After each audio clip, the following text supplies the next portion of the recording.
These are people who are preparing for the end of the world, or maybe just a coronavirus or a COVID-19. Tim Hughes is one of the men who owns a store where a lot of preppers go. He is the marketing director for Forest City Surplus, and he joins us from Linden, Ontario. We're going to talk to a prepper in a second. Tim, are you just the guy who sells stuff to the prepper, or are you a prepper as well? I do a bit of prepping myself. I got a pretty well stocked pantry. I've got a few masks for myself set aside, so just trying to be a little cautious. And that's something that you did even before the coronavirus. Well, I've been selling this stuff now for like 16 years here at Forest City Surplus. So. Yep. I mean, when you keep getting the phone calls on a regular basis, it sort of sinks into your head eventually. So. Oh, I see. So you're in the business of selling this kind of stuff, and if everybody that surrounds you is always concerned about it, you're going to be like, yeah, maybe these people have a point. Well, I mean, for years we probably get at least 3-4 calls a week I take on people that were prepping for with getting food for their bunker or things that they're going to stock in their bunkers that they're making. But,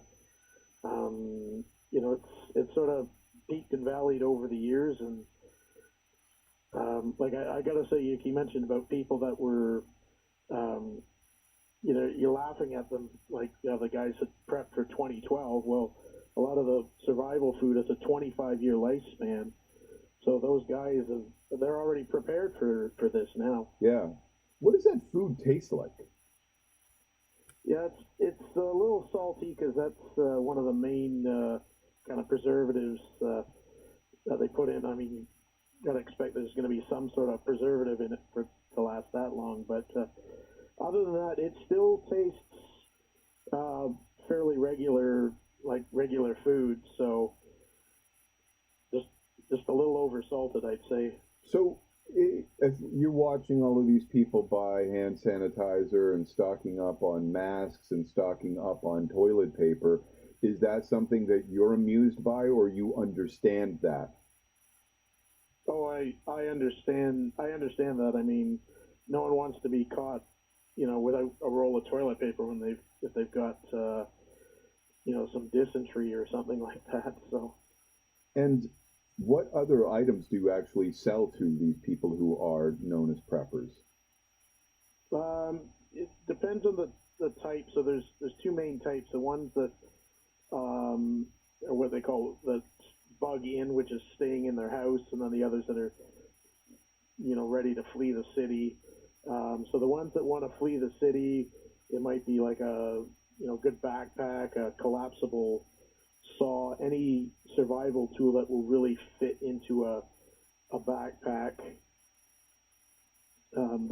that's going to be small, so they can basically find a way to survive for the next month, and then hopefully reconnect with civilization once they figure that a lot of it's blown over. And who are the other people? The people that bug in, they could be people that are buying like cans or the buckets of survival food. Those guys are preparing more for, or normally they would prepare for like nuclear survival type situations. So they're looking for anything that can just keep them alive for that length of, for maybe 6 months or something like that. Them and their family alive, and they can just sort of seal themselves in. And yeah, and is this coronavirus something that would be typical that a prepper would have prepped for? This was something that was kind of like, yeah, this is one of the things that we were talking about. To be honest, not really. It's something that most people were expecting, the collapse of the economy, or collapse of governments or something like that, as opposed to, germs running amok. All right. Listen, ask a prepper anything. 71010 on text if you have a question. We have a couple of callers who are preppers as well. 7-10-10 as, people, like I said earlier, I think a lot of people might have laughed at the idea of buying a month's worth of food and being ready to go. But now when you see what's going on at Costco and you try to find hand sanitizer, or you try to find toilet paper, or you try to find some of these masks, then maybe you're like, okay, maybe those people that we were making fun of, maybe there's not that big of a problem with them after all. Coming up in the news in about 15 minutes, should landlords have the right to discriminate against tenants with pets? That in 15 minutes. Right now, it is 15 after 3 o'clock. Newstalk 1010, time saver traffic.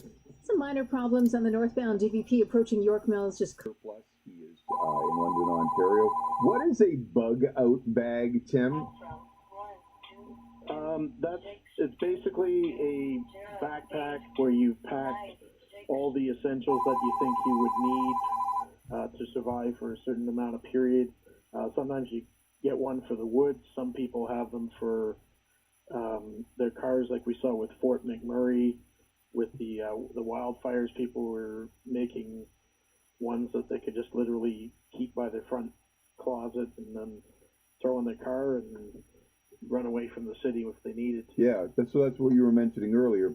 I mean, I always thought prepping involved a bunker or like a basement that, I guess that's just if you're preparing for nuclear war. Yes, but there's also the two strategies. Some of people want to stay in and hope that it blows over, and then other people want to get away from the threat as much as possible. All right. Appreciate your time, Tim. Thank you very much for your time. Thank you. Tim Hodges is with Forest Hill Surplus, and he sells materials to a lot of preppers. So, Bob, you claim you're a prepper. Do people make fun of you, or have they in the past? I think, by the way, I love the show, Graham, man. It's the reason I tune into CFRB. Thank you. Me too. Not really, because, some people are actually more like caricatures of preppers.